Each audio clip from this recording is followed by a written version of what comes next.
시중은행 금리의 기준이 되는 한국은행의 기준금리가 오는 24일 한은금융통화위원회에서 결정됩니다. 최근 오미크론 확산 등으로 동결 전망이 우세한 가운데 국내 물가 상승이나 미국의 금리 인상에 대비해서 인상 필요성도 계속 거론되고 있습니다. 취재기자 연결해서 자세히 알아보겠습니다. 박병한 기자.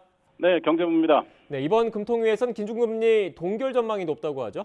네, 그렇습니다. 금융권에서는 9만 명을 오르내리는 코로나19 확진자 기록과 14년 만에 처음으로 두 차례 연속 기준금리를 올렸던 점 때문에 아마 금통위가 이달에는 기준금리를 동결할 것으로 보는데요. 앞서 금통위는 지난해 11월과 올해 1월 잇따라 기준금리를 0.25%포인트씩 올렸는데 금통위가 기준금리를 2회 연속 인상한 것은 2007년 8월 이후 14년 만의 일입니다. 금통위가 세 차례 연속 기준금리를 인상한 전례가 없기에 이번에는 동결 가능성이 우세합니다. 한국은행에 따르면 대출금리가 0.25%포인트 오르면 가계의 연간 이자 부담이 3조 2천억 원 증가하는 것으로 나타났습니다. 이에 따라 최근에 오미크론 확산으로 영세 자영업자들의 어려움이 가중되는 가운데 기준금리 인상은 쉽지 않아 보입니다.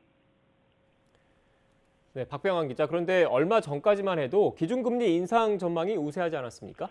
네, 그렇습니다. 불과 2주 전만 해도 인플레와 미국 기준금리 인상 가능성 때문에 이번 금통위에서 기준금리 인상 가능성이 크다고 봤습니다. 4개월 연속 3%대를 보이는 소비자 물가 상승률과 임박한 미국 연방준비제도의 기준금리 인상에 대비하기 위해 한은이 금리 인상에 나설 것이라는 전망이 많았습니다. 또 글로벌 병목 현상과 우크라이나 사태로 인한 유가 상승 등 인플레에 대비하기 위한 기준금리 인상 필요성이 꾸준히 제기됐는데요. 결국 기준금리 인상 필요성은 충분한데 최근 상황으로 3번 연속 인상은 쉽지 않을 것이라는 전망입니다. 경제 전문가의 말을 들어보시겠습니다. 현재 소비자 물가 상승이 지속되고 있는 가운데 공급 요인에 의한 부분을 제외한 근원 인플레이션율도 높아지고 있는 상황이어서요. 기준금리 인상을 통한 유동성 회수는 불가피한 것으로 생각되고요. 다만 기준금리를 지속적으로 인상하는 것에 따른 부담은 있기 때문에 연속적인 인상이 가진 부분은 제한될 수 있다고 생각됩니다. 네, 다음 달 임기가 만료되는 한국은행 이주열 총재가 이번에 마지막 금통위를 주재한 것, 이것도 관심 사안이죠? 네, 그렇습니다. 이주열 한은 총재 임기가 다음 달 31일로 끝납니다.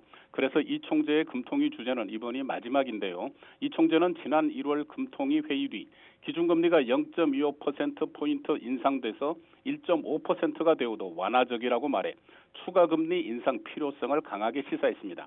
하지만 임기 마지막 회의에서 세 차례 연속 기준금리를 인상하는 것도 부담으로 작용할 것으로 보여 이 총재가 어떤 결정을 내릴지 금융권은 주시하고 있습니다.